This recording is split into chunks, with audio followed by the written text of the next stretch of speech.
have worked very closely with all the CGs of the previously Nigerian prison service in the past 12 years.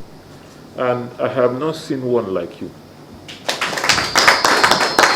You know, what the MC said about you is absolutely very, very, and I'm not saying this because you're here. The determination you have, you know, the will you have.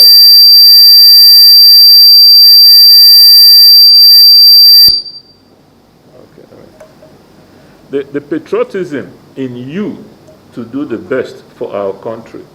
And I pray that the Almighty God in His mercy will continue to give you the energy, because that is what we require, you know, to be able to move our country forward.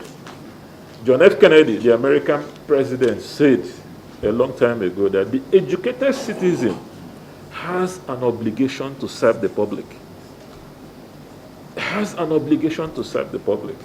And that's what you do, you know, represent.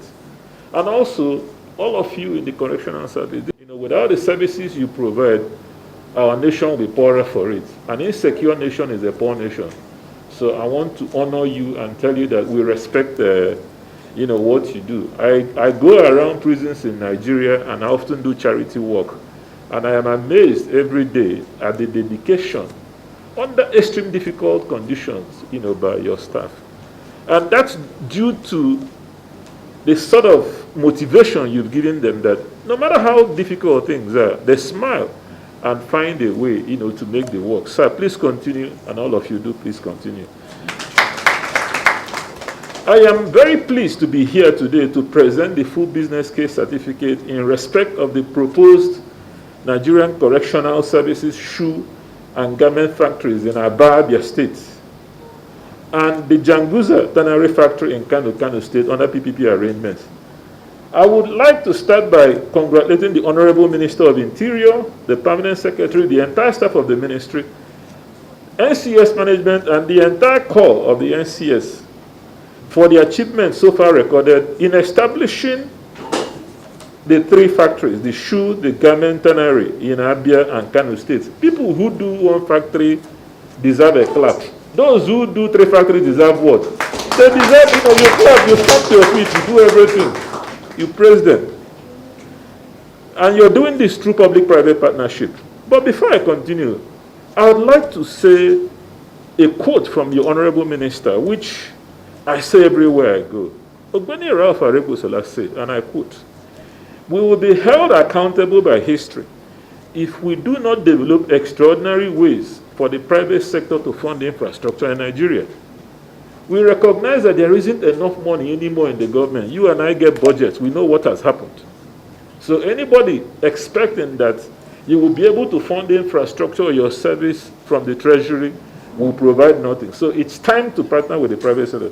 See, sir, as you're already aware, the proposed PPP arrangement between the Correctional Service and Aerogym Investments and its technical partners, Polytechnologies of China, is aimed at establishing a world-class factory using the most modern technology and quality inputs to produce high-quality shoes, garments, and leather products to meet the demand of the Correctional Service and other MDAs whose personnel wear uniform and make use of other accessories. The project was competitively procured using the very proven ICRC Swiss Challenge PPP bidding method. This process involves subjecting the private sector initiated proposal to competition to create value for money, while ensuring that the private sector takes significant financial risk and creates the efficiency needed to ensure that the project is delivered to time and specification. The ICRC played a key role as part of our mandate to ensure that the nation attracts the required private sector investment to build our infrastructure stock, to further bridge the infrastructure gaps across the country, in line with President Muhammadu Buhari's commitment to private sector-led economic development and inclusive growth. While I wish to sincerely commend the Comptroller General and his wonderful team for the support, permit me, CG, to mention the immense support we have received from the head of the PPP in the Nigerian Correctional Service.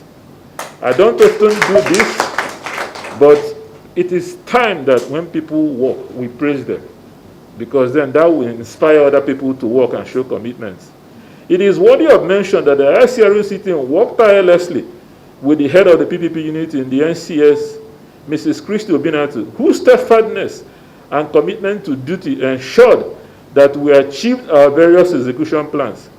She chaired the various team meetings and spent time coordinating the various stakeholders across MDA to ensure that the successful startup of this PPP project will no doubt lead to the revitalization of Nigeria's shoe, garment, and leather industry in compliance with the federal government local content policy initiative, encouraging MDAs to look inwards to meet their basic needs. So our entire value chain around textile, down to cotton, because once you're doing this, you will require raw materials. So the people who grow cotton will have a market. Those who do the granaries will make a market. So that entire value chain, the same thing with shoes in terms of tannery. So this is so critical to creating that value chain need, which is what basically that we want to transform our agriculture to agribusiness, because the world is not in agriculture, the world is in agribusiness, and agribusiness feeds this thing. As part of the ICRC review process, a due diligence team comprising representatives of the Ministry of Interior, Nigerian Correctional Service, ICRC, Federal Ministry of Finance, Bank of Industry, and the transaction advisor traveled to China in December 2009. The purpose of this trip to China was to ascertain the claims made by Aerogene that their technical partner, Polytechnologies, based in Beijing, had the requisite technical and managerial capacity to provide support for the realization of the proposed factories. The due diligence team also visited Polytechnologies shoe and garment factories in Wenzhou, China, to see the factory equipment and interface with the personnel of the respective factories. CG, I'm sure that if you ask the team to go to China again today, they may not agree.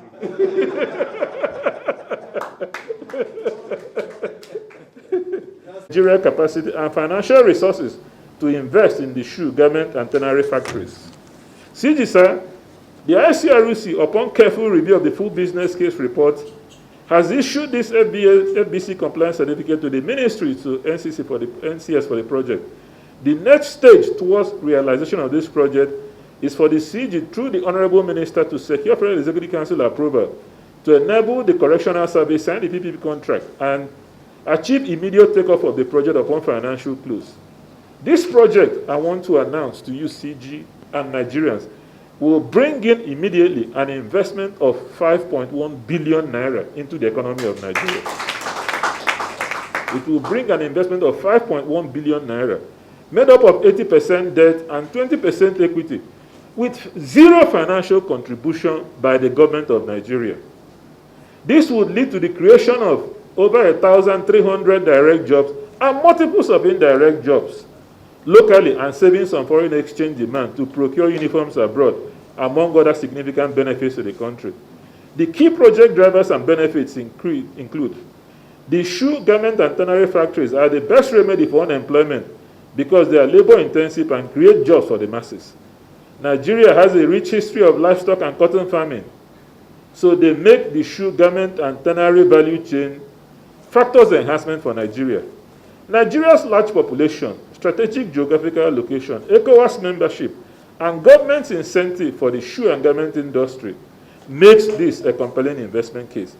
Sir, as we are doing the shoe, garment, and factories, I also want to remind you, sir, that the Nigerian Correctional Service is a gold mine of public-private partnership opportunities. You are aware that there is a prison industrial complex in America. It is my belief, sir, that under your leadership, the Nigerian Correctional Service can become a self-sustaining, financially independent agency, because you have opportunities for electronic monitoring of offenders. If you look at your prison population, a large population of it are not convicts. They are awaiting trial men and women.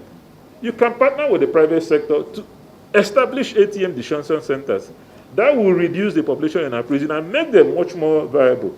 Prison hospitals. You can partner with the private sector and establish world-class hospitals. Where you are located here, with your hospital, if it's a world-class hospital, there's an airport only 5 minutes away from you. You know, people who will go to India would rather do what? They will come here. Here will become the medical center of excellence of our country. Look at your agri projects. You're probably the largest landowner across all MDAs and agri projects. You can partner with the private sector, to be able to sort of, we have 200 million people. Even with Corona, those people must feed. Is it not so? Yes. And by feeding, people are making money. I think the only profitable thing in Nigeria today is selling drugs and selling food. Exactly. So anybody involved in those two chains would always get things to do. Land swap. Like I told the CG anytime we speak, it's an irony that if somebody commits a crime in Ajegunle, he's moved to Ikoyi to go to prison. You have a prison in Ikoyi. Your prison in Enugu is right there. The one in Owerri is next to the government house. Pardon? Prime areas. In prime areas. The private sector will be willing, to go somewhere, build you a prison, convert those facilities to commercial use for revenue to you, and at the end of it, because it is a PPP, there's no transfer of the land. The land remains the property of the Nigerian Correctional Service. Prison inmate hospitals, bus-style centers, inmate transportation. You're not a logistics company.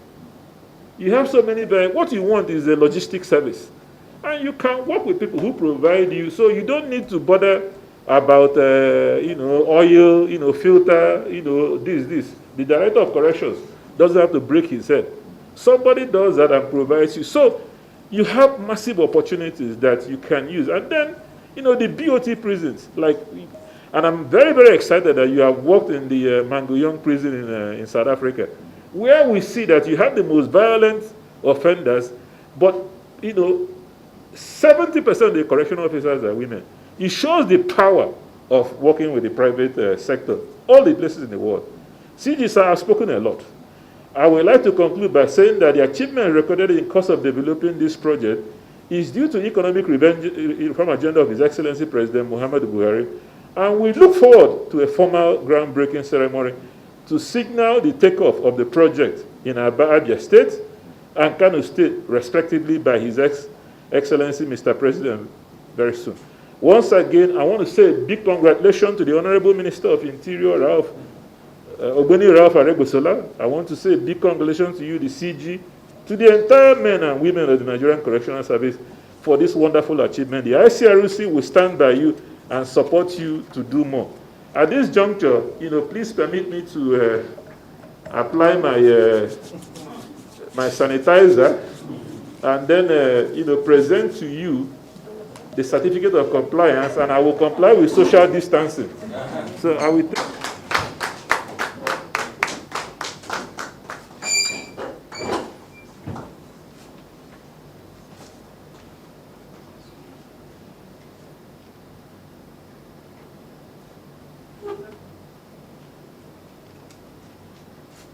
Are you okay? Yes. Chief Jimmy and your other members of your entourage, members of the press, ladies and gentlemen.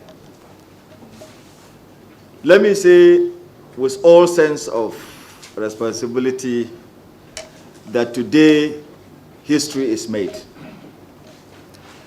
This service was established in 1872. And throughout this period, this service have never had any kind of this venture that it is entered into, except today, the 13th of May, 2020.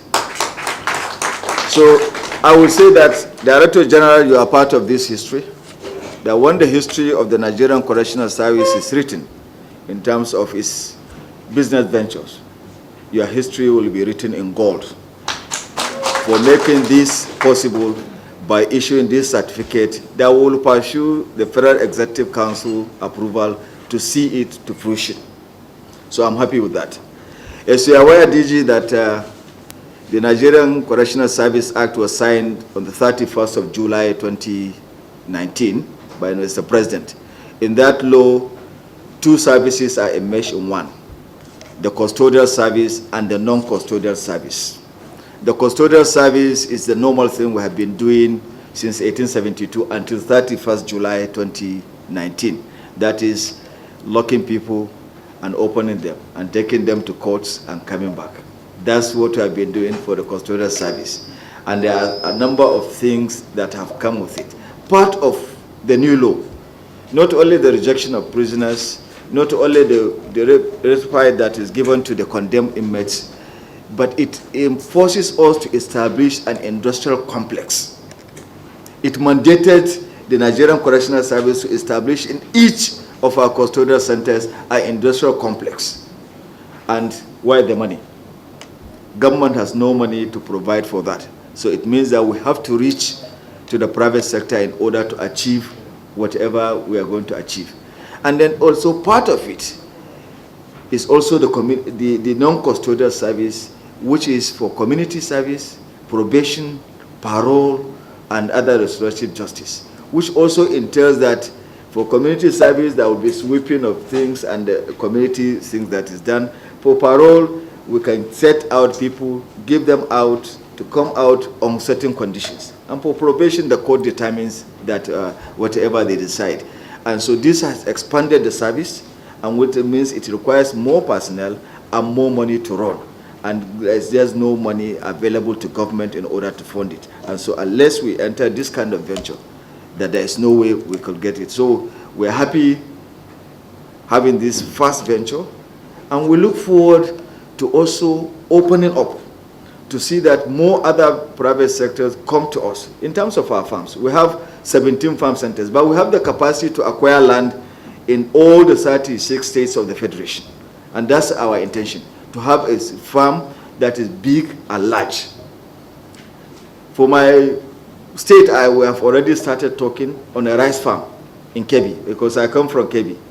We have already started talking about a rice farm in Kebbi, which is very large. And you know, rice is now the main staple food, and it's becoming a problem because problematic to the customs service in preventing smuggling of rice. And so we will replicate that in all the states of the Federation. And so we are looking for partners. We will look for partners to come. We know partners do not come. Just like you and I discussed, they don't come, you reach them. So we'll try to reach the partners wherever they are to come and partner with us to reposition our farm centers so that they will greatly be able to produce enough food for our prison teeming population of the prisons, and then maybe we'll be able to sell and generate a lot of revenue. We have other industries. We have garment industry, but on a small quantity in most of the custodial centers. And lastly, we also have 139 main prisons, which are located in urban areas and which are prime lands today. In the days that where they were established, there were no prime lands because they were on the outskirts of the town. But with population explosion, expansion, they have become prime lands. Just like you have mentioned, Port Harcourt you can mention. Enugu is already in the heart of the town, just opposite a market, already around the government house.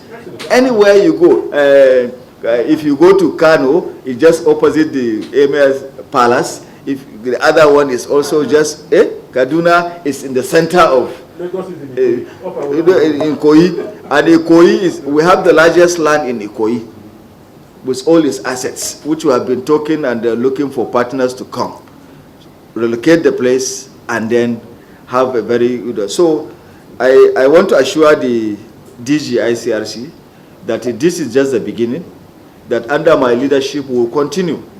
We shall strive to see that we achieve this desired goal of entering into other business ventures with other willing private partners.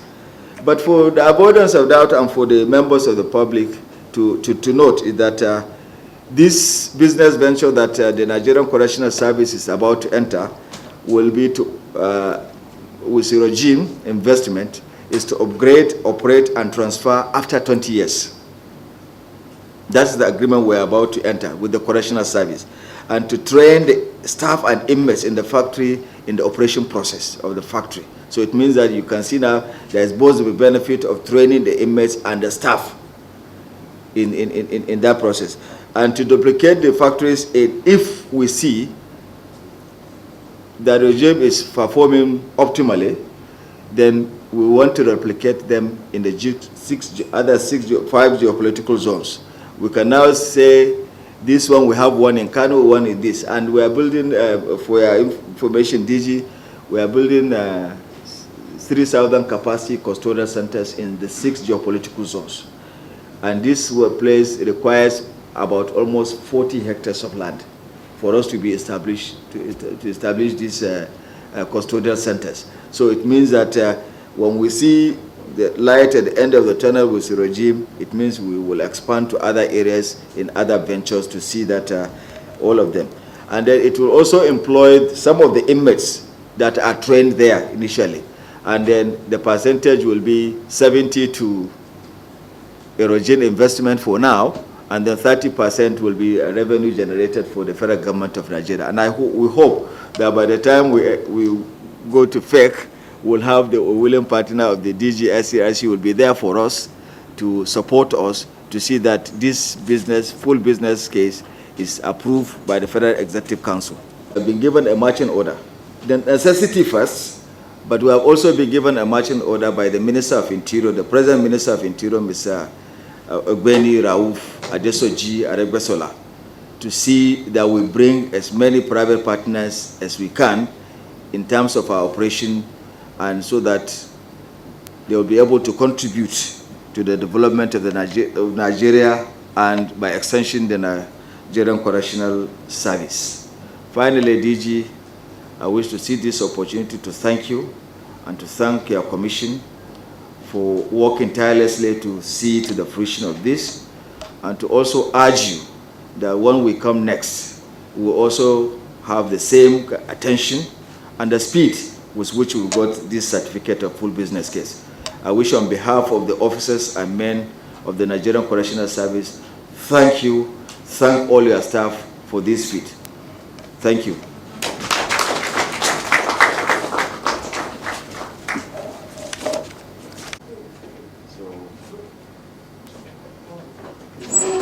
And I also want to assure you that we are here for you 24/7. Thank you. Because you're 24/7 service. Anytime you want us, please, we will come here, because this service is extremely very important to our country. Thank you.